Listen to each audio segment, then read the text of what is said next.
মুসুর ডাল, দেখো মুসুর ডাল তোমার যদি কেউ একটু অন্যভাবে খেতে চাও, যেমন প্রতিদিন হয় না একভাবে ভালো লাগে না, তো একটু যদি টেস্টি করে খেতে চাও, যারা মুগ ডালের মতো স্বাদে খেতে চাও, তো দেখো মুগ ডাল কিন্তু প্রতিদিন খেতে খাওয়া যায়, কিন্তু পেটে অনেকের সয় না, পেটের প্রবলেম করে। তো নতুনভাবে মুগ ডালের মতো করে রান্না করছি মুসুর ডালটা। তো মুসুর ডালটা দেখো এরকম ভেজে নেবো, একটুখানি তেল দিয়েছি, তেল দিয়ে ভেজে নেবো। দেখো এই যে কালারটা একটু সাদা সাদা হয়ে আছে, সাদা বলতে একটু ইয়েলো ইয়েলো ভাব, মানে লাল থেকে একটু ইয়েলো ভাব হয়ে যাবে। তো ভালো করে ভেজে, ঠিক আমি কিন্তু এটা একদম মুগ ডালের মতোই রান্না করব। আর দেখো নিয়ে নিয়েছি, এটা কী দিয়ে করব, মাছের মাথা দিয়ে। আর নিয়ে নিয়েছি দেখো মাছের মাথা, আর ঠিক যেমনভাবে মুগ ডাল করে ঠিক সেইভাবেই করব। এটা কিন্তু খেতে ভালো লাগে কিন্তু। তো এইবার দিয়ে দেব, দেখো ভাজা হয়ে গেছে, দেখো এই ভাজা হলে না একটা বেশ গন্ধ, সুন্দর একটা গন্ধ বেরায়।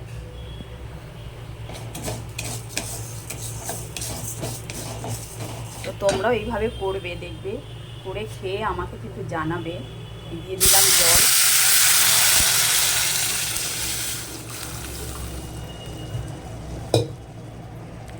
তো এইটা সেদ্ধ হয়ে যাবে, সেদ্ধ হতে থাক। দেখো ডালটা সেদ্ধ হচ্ছে, আর একটুখানি সেদ্ধ হবে।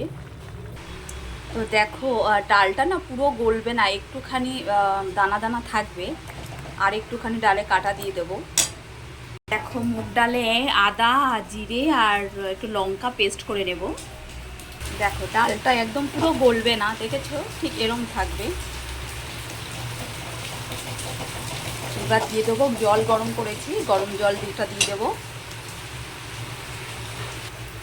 একদম একটু গরম জল করে দিয়ে দিয়েছি। এবার ফুটুক, ফোটার পরে তারপরে ফোড়ন দেব। তো মাছের মাথা ভাজবে বলে তেল দিয়ে দিলাম, তেলটা গরম হলেই দিয়ে দেবো। তো দিয়ে দিলাম মাছের মাথা,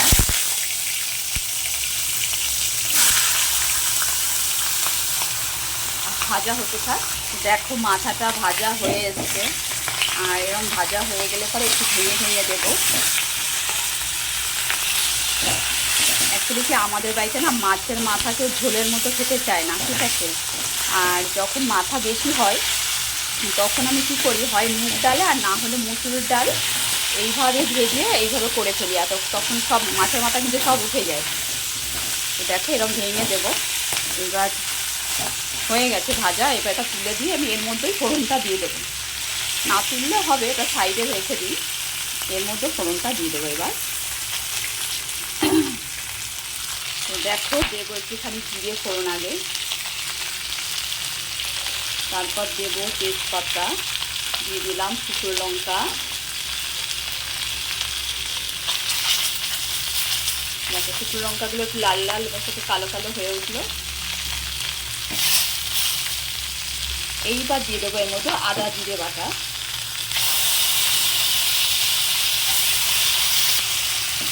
এই জিরে আদা বাটাটা একটু ভালো করে একটু কষা হবে। এর মধ্যে যদি টমেটো থাকলে টমেটো দিতে পারো, আমার ঘরে এখন টমেটো ফুরিয়ে গেছে।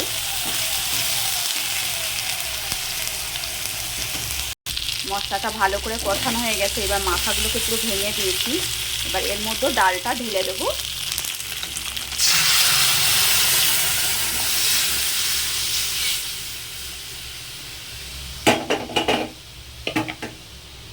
এবার ডালটা একটুখানি ফোটাবো, আর এর মধ্যে না সামান্য একটুখানি মিষ্টি দিয়ে দেবো। তা মিষ্টি বলতে আমি চিনি দেবো না, এর মধ্যে একটুখানি গুড় দেবো, কারণ আমি চিনি খাই না।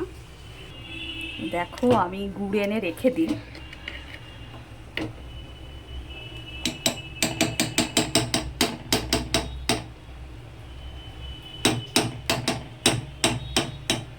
ব্যাস বেশি দেবো না, এইটুকুই।